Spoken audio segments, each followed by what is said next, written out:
Hey there, and welcome back to Transformers Fall of Cybertron! As you recall, in the last episode, I presented you with all the AI parts in the game. And now, we're going to be performing a fun little comparison between the MP and SP versions of specific characters. Mainly the Dinobots and the Insecticons, as these two sets of characters have their own skeleton models in the campaign that differ from what you see in multiplayer. The differences can vary from insignificant to flat-out blatant, and you will ultimately end up with one version of a character looking superior to that of the other. So, let's scour into some SkelMeshes and take them apart piece by piece. We'll start off with the Insecticons first, beginning with Hardshell. This guy has to be one of the most substantially changed characters between campaign and multiplayer. Not only have his overall proportions been drastically changed from SP to MP, but one version actually has several broken areas on him. So, let's dive into some details. Let's start up with the head first. No differences on the head specifically, but you can already see a massive change behind him. We'll see that in more detail as we examine the chest specifically. The chest is one of the most dramatically changed areas on the model. Starting up at the top, you can see the upper armor is absolutely massive on the SP model, whereas it is extremely toned down for the MP version. On top of that, he's also seen some huge changes to his back kibble. First of all, the SP kibble is absolutely giant compared to the MP version, which is borderline minuscule. Then his bug head has been slightly raised for the MP version, and finally, his cannon has been heavily lengthened and frankly isn't even the same mesh as used on the MP version. Yeah, the MP version actually uses the vehicle cannon in robot mode, whereas the SP version uses a completely independent mesh from his wheel texture. Moving over to the shoulders, we have another massive change. Hardshell's caps have been heavily oversized for the MP model. So much so that it leaves a dark shadow in the center of the cap, an indicator to where the part above it should be covering it. But as you can see, it has been scaled up so much that it doesn't even fit right. And as a minor aside, the arm ups have been moved slightly over too. Next, we have his arms, and as far as I can tell, these are straight ports from SP to MP, so there is nothing of note to mention here. Down at the legs, however, where some problems start to creep in. This is one point where the MP model absolutely wins out, as the SP legs are plagued with several obnoxious clipping points all across his front knee armor. It's one of the few cases where I have no idea how this slipped past quality control. Fortunately though, the MP legs corrected all visual anomalies, and with a little modding work, you could easily port these legs over the scale model and make it good as new. Oh, and to a lesser point, he's also missing a small square piece on the inside of his legs. Very minor compared to the rest of the issues we just covered, but still, it is an interesting deviation. In closing, I'd say that while I overall prefer the proportions of the SP model, and some of the MP changes don't make a whole lot of sense, the fact the MP model fixed all the leg issues makes it the clear winner in my book. Well, that's all and well for Hardshell. Let's kick it onto our next character, which is, of course, Kickback.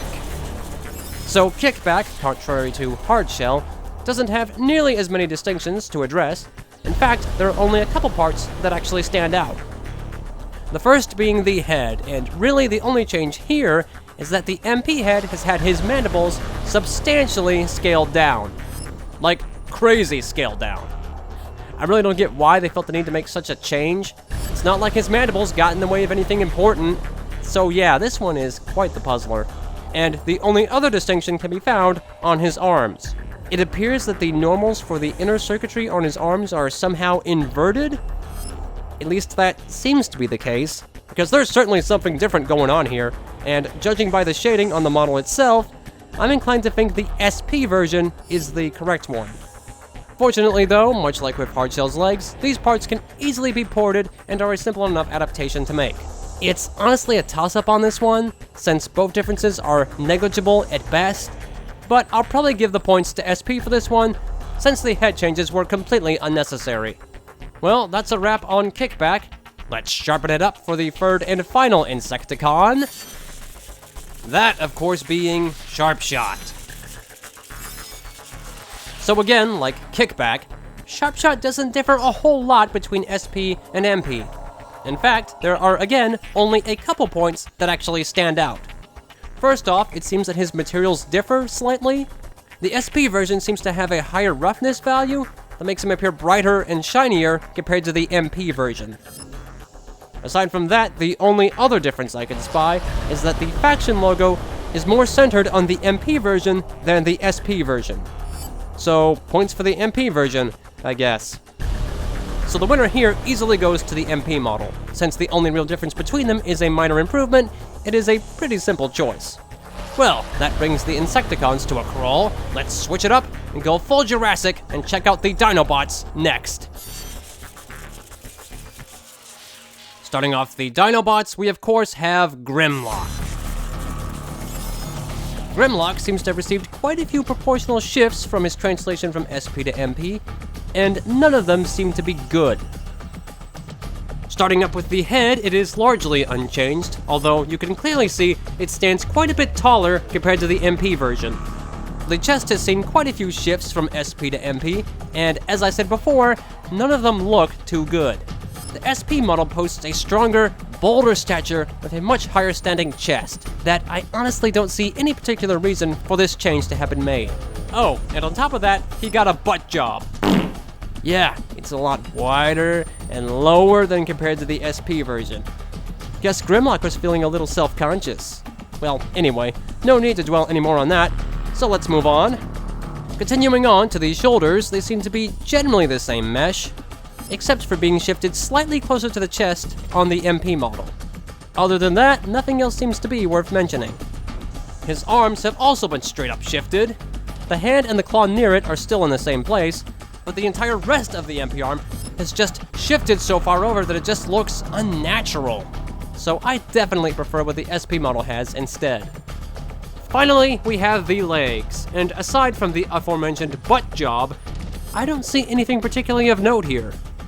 So, in conclusion, I'd say overall I prefer the proportions of SP Grimlock compared to the MP one. And again, a lot of the changes here don't make a lot of sense to me. Alright then, let's soar on to our next Dinobot. That being Swoop. And, well, it seems that Swoop is exactly the same between MP and SP. So we don't actually need to address anything here at all. Cool. Okay, let's charge on to our next Dinobot. Slug! And right off the bat, I already know there are some distinct differences to be found with this guy. In general, though, he's received an overall proportional shift in his transition from SP to MP, and in my opinion, most of these changes are straight up downgrades. Starting up at the head, everything may look roughly the same at first, but the second we switch to the MP model, you can immediately notice how different things look. Aside from the neck being more visible though, there aren't any obvious changes on the head specifically, but you'll see a lot more as we go. Getting a full look at the chest, you could see how nicely balanced SP Slug looks. Everything on him looks pretty darn solid. Switching over to the MP model, however, you can see a dramatic shift.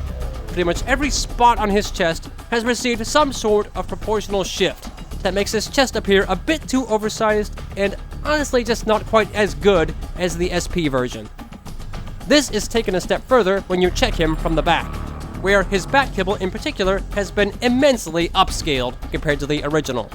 I honestly don't know why they felt the need to make such changes here, when I don't think any of the parts he had would have had a negative effect on customization as they were. In fact, it actually caused a bug as a result. During the upscaling process, the faction symbol above the top horn is flat out missing in multiplayer. I'm forced to guess that when they scaled up this section of the chest, they neglected to include the faction symbol while doing so. Here's the thing though, it's actually still there. If you were to clip inside his chest just a little bit, you'll find his faction symbol right where it's supposed to be. So the chest is absolutely superior on the SP version in every way possible. But there are still a few more parts to go. Next, we have his shoulders, which have also seen some pretty substantial changes. The caps seem to have been overall angled much higher compared to the MP versions, and they may have been slightly downscaled too. Additionally, his arm-ups have been slimmed down from SP to MP. I honestly might like the MP versions of this section just a little bit more. The arm-ups seem a tad bit oversized on the SP version, and I think the MP version balances them a lot better. So that's 1 point to MP here. The arms appear to be spot-on identical, so we'll skip comparing those and wrap it up with the legs. The legs are also pretty much identical, with the only difference I can find being how much lower the hips are with the MP model compared to the SP one. Yeah, I really don't get why they felt the need to switch Slug's proportions up as much as they did. I think what they had in SP would have transferred over just fine, but oh well. Well, that's all I got for Slug. Let's put a spike in this video with our fourth and final Dinobot. That, of course, being Snarl. Now Snarl, much like Slug, is one I already know has received quite a few shifts from SP to MP. And also like Slug, the majority of these changes all seem to be downgrades. Starting up at the head, while it itself is virtually unchanged, the proportions around the head certainly have. The upper section of the chest is much more puffed up in multiplayer compared to the single-player version, which looks far more natural and uniform. And that is just with the top of the chest. So let's zoom out for a more full view of the chest. Yeah, as you can see, Snarl's chest has been proportionally positioned in a way that just looks odd when compared to the SP version. So much so that it bleeds out over his hips in a way that it didn't at all on the SP version. And that was just on the front. There are even more changes to be found on the back. As you can see, his entire back kibble section has been extensively changed around. His dino spine goes quite a bit further down than it should. The faction logo area is a bit too high, and most obvious of all, his tail kibble, which is slimmed down and is flat out completely rotated diagonally to lean off his back like the rest of his kibble. This is probably the only change from SP to MP that I actually get. That particular set of kibble probably would bleed into some specific parts, and having it angled back in such a way makes the kibble a bit less obvious. But even so, I still prefer the SP sections as a whole, on account of how good the proportions on him look. Let's continue on here. The shoulders again have received another shift from SP to MP. While the arm-ups are virtually identical, the caps have been noticeably altered. The MP caps seem to have been slightly raised up a bit more, compared to the SP version, which is quite a bit more bunkered down behind the arm-ups. Either of these designs work for me, though I'm probably a bit more partial to the SP version on account of how snug it fits together. Overall, neither of these designs are that bad. Moving down to the arms, we have what is almost an identical port between SP to MP, aside from a very curious change.